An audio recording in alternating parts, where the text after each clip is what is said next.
Good afternoon and good evening. Good afternoon, good evening, either or.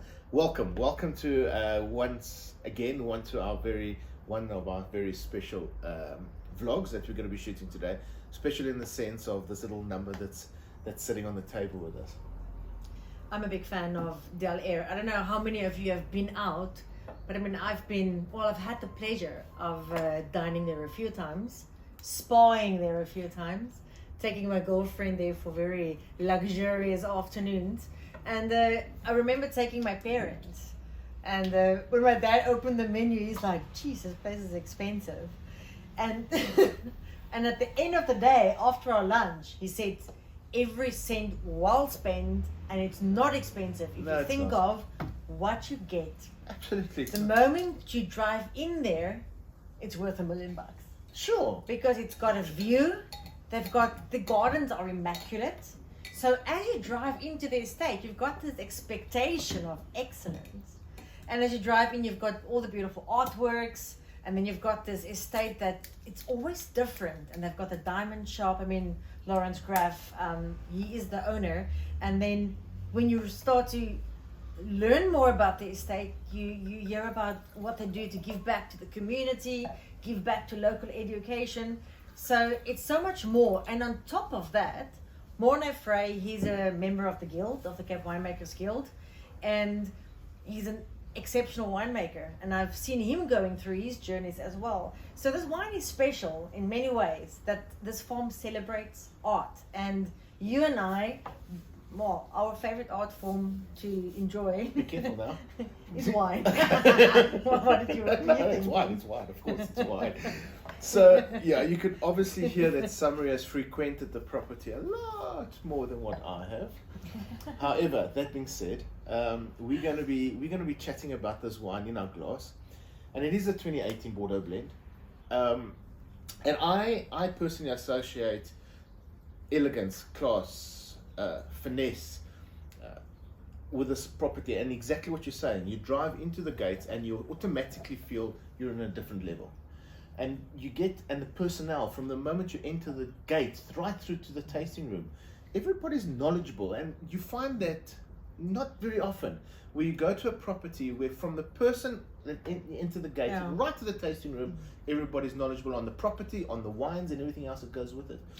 So when you spend 350, this is about what, $3.25 a bottle. It over delivers, because you're not only drinking an excellent wine, you're drinking an experience, and that's why this wine is such a good example of an ambassador for South Africa. I like it. I like what you said, Nat. You're not just drinking wine, you're drinking an experience. And I think that's exactly what it is, experience in a bottle, isn't it? So have a taste, because we just opened it and the wine needs some time.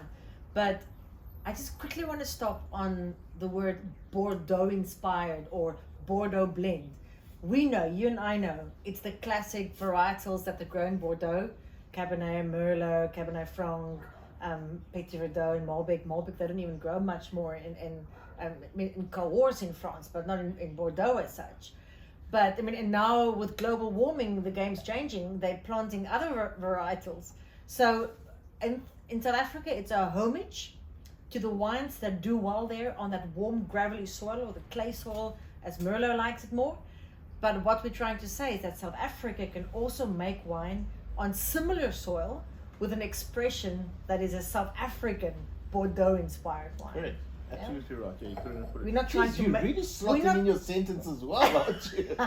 We're not trying to make a wine like them. No. So if it says Bordeaux blend, it's the varietals that inspire the wine that's typically South African. So, by the way, before we even get to the wine, if I may. So going forward, our glass of choice is Riedel. And Riedel is one of our preferred partners, and we're really looking forward to going through the range with you.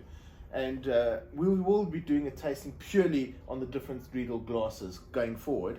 But yeah, all our wines, I beg your pardon, are going to be tasted in the Riedel glass. So yeah, and I think it's important, because we'll explain the journey and why stemware is important, and we've got a sommelier here that can take you through the paces of really what makes the difference. That's another conversation. But let's chat about the wine. Correct. The first initial thing I get about the wine, what I love, is that very dark black rose. So it's got a lot of perfume. Petit Verdot, probably one of the reasons for this perfume.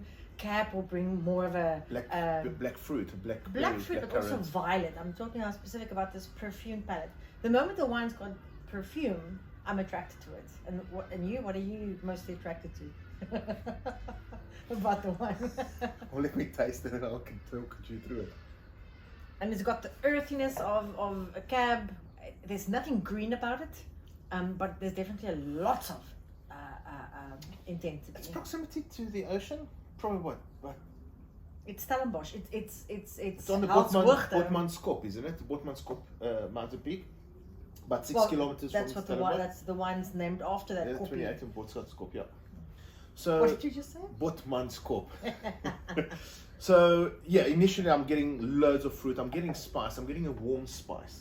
I'm getting wild black cherries, almost leading towards that maraschino cherry. I'm getting quite a lot of cedar. Cedar in the sense of newly made cigar box that hasn't had any cigars in it as yet.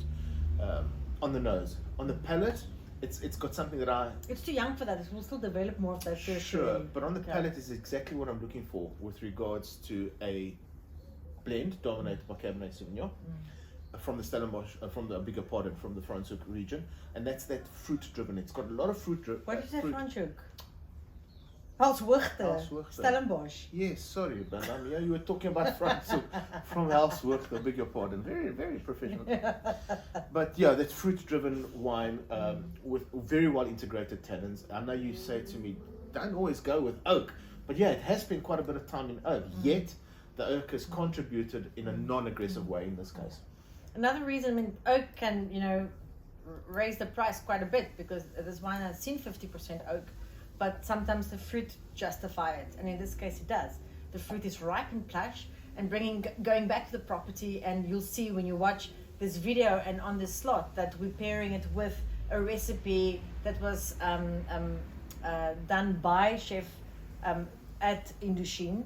And Indochine is another wonder about this estate, where they play with spice and flavor, and that's just incredible. And you would think that a red wine won't go with spice. On the contrary, this will work perfectly. But the ripeness and the precision of the fruit, that brightness and that perfume, yes, Tula, will make this a perfect partner for spice. So go and watch this and go read the recipe and more about that, because this wine is superb. And if you like spice or intensity, food and wine, this is a... And again, it's something that you're going to be rewarded with patience. Although it's drinking exceptionally well now, I think this wine's going to get even better. I'm at 18, so it's got lots of time. I'm a big fan of this wine. Aren't we all? Thank you very much, Delaire Graff, for the opportunity. Cheers.